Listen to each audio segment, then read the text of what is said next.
Out of all of the places I've ever been locked up at, and believe me, I have done a tour, there is one place that I do consider the worst and most dangerous prison I was ever at.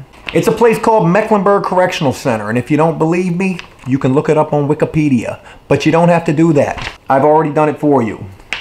I want to tell you a little bit about Mecklenburg, and I also want to tell you about what it was like being at a place like this. So you want to hear about Mecklenburg. When you leave the jail, you were transported on a van or a bus to either a receiving or classification prison. Once I left the jail and I was transported to that receiving/classification prison, the prison that they took me to is the prison I'm referring to when I talk about the worst and most dangerous prison I've ever been. Mecklenburg Correctional Center. God, it just sounds like a stabbing. This place was referred to at one time what is considered a major. This was a major institution. And the number one thing that made this place a major institution was the fact that it used to house death row. This place first opened back in 1976. And back then it was intended to be a 360 inmate facility, intended to serve as a facility for the worst of the worst. You can look this up. It's right here in the Wikipedia's report. At the opening ceremonies for this prison, geez, I can only imagine what that had to be like. The governor stated that this facility served as a monument to failure, as the inmates to be housed here were viewed as the most incorrigible, what does that even mean? And likely unable to return to free society. All of this is crazy because this is where my entire prison sentence started at. In fact, something else that I have for you in this video, a little surprise. I somehow stumbled upon and found my release paper from prison. Now that may not seem like much, but this release paper actually has my prison mugshot that was taken on the day that I arrived at prison. At this prison right here. And when you see this, you're probably going to notice the absolute look of fear in my eyes. I knew what this prison was all about. I knew this place was once considered a major and once housed death row inmates. I knew all of that as soon as I saw it was Mecklenburg they were taking me to. Because something else you have to keep in mind, when you are woken up at 3 o'clock in the morning at jail and told, Guerrero, pack your shit, you're going to prison. And you pack all of your stuff and you're taken down to the holding cell to await your transportation to prison. You're not told where you're going. You're not. And that's considered a safety thing. It's I don't know, a safety thing. So you don't even know where the hell they're taking you at 3 o'clock in the morning until the van pulls up to the prison they're taking you to.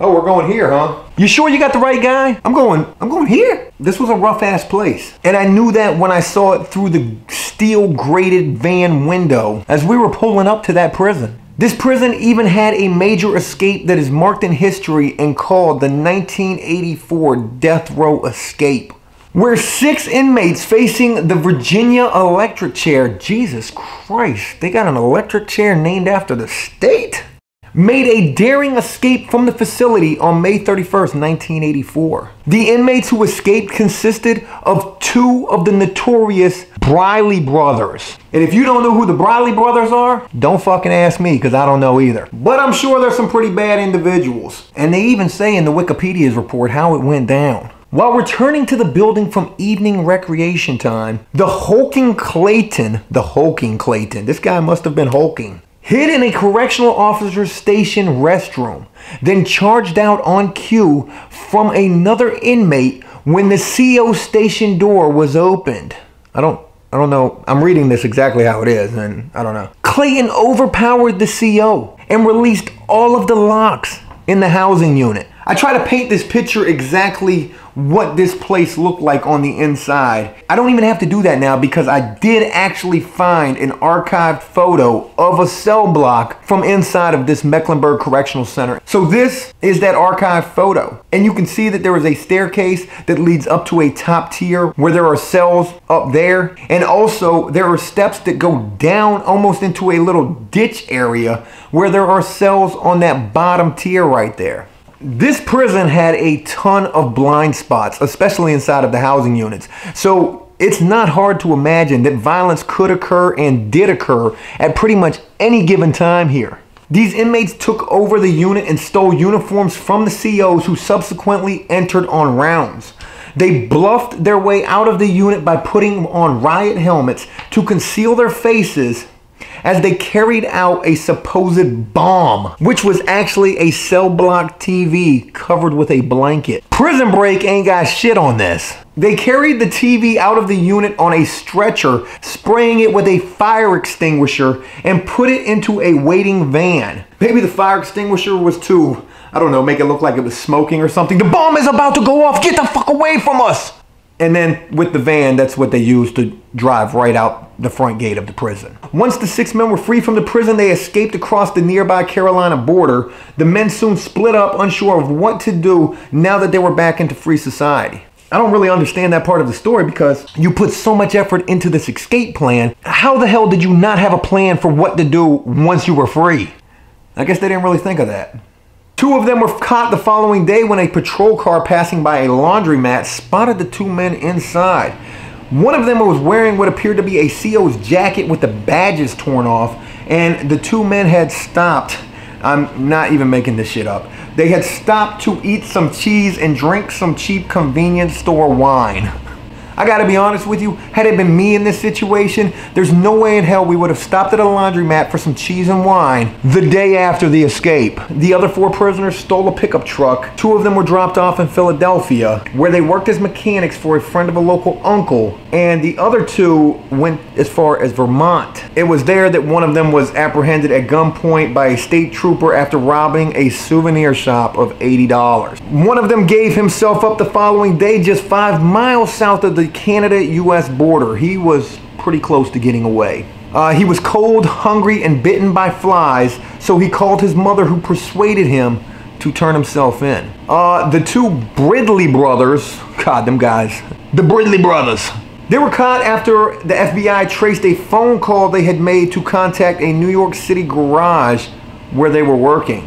All 6 men returned to Virginia under heavy security, and ultimately all 6 of these guys were executed. And this happened at the very first prison I was ever at. Mind you, this happened only 2 years after I was born. This happened in 1984. I was 2 years old at that point. There was no way in hell at 2 years old I could have ever imagined, and that 24 years later I would be at the same prison where all of this crazy stuff happened. While I was at this prison, even though I was only there for a short time, like 2 months, before I was actually transferred and sent to another prison where I would actually start doing some long-term time at, I dealt with quite a bit of crazy stuff. From damn near being extorted by gang members to tattoo, to having my ass kicked one time so badly I thought I would die, and to watching other individuals go through the same damn thing. It was not a fun place to be at all. To be honest with you, I'm very grateful that I did not have to spend any more time there. You do not have any idea just how happy I was the day they packed me up again, saying, "Guerrero, pack your shit." This time from that prison, knowing that I would be going away from there into another prison. I thought to myself at that time, there could not be anything any worse than this place here. With that, how about I show you this mugshot? This paper in my hand, I've used this before as a prop, never showing you the other side of this paper, but what this actually is called the Virginia Criminal Justice Agency Offender Information Form. And there's me old name, Joseph Paul Guerrero. It says the 3rd, I don't know why it says that. But are you ready to see what I looked like day 1 at this crazy hell on earth, most dangerous and worst prison I ever was at? Well, here we go.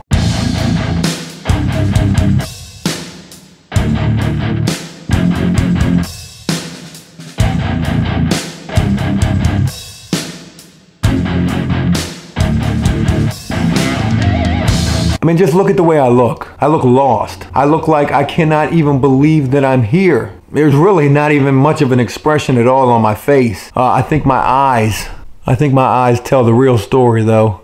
I did not want to be here. That guy right there is this guy right here. But this guy was 8 years ago. It brings back some crazy memories to even think about that place. To know the history behind that place, remembering the times that I went through personally there, and remembering what I had to witness from other individuals who were there. It was not an easy place to be. That was the toughest place I was ever at. But anyways, hey look, I hope you enjoyed this video, and if you did so, please leave a like and a comment. Let me know exactly what you think about it. Tell me how crazy I look in that mugshot. Tell me what you think about that story of those guys escaping. And as always, until next time, enjoy life, the free world. Never take a moment for granted, and make the most of every day. Peace!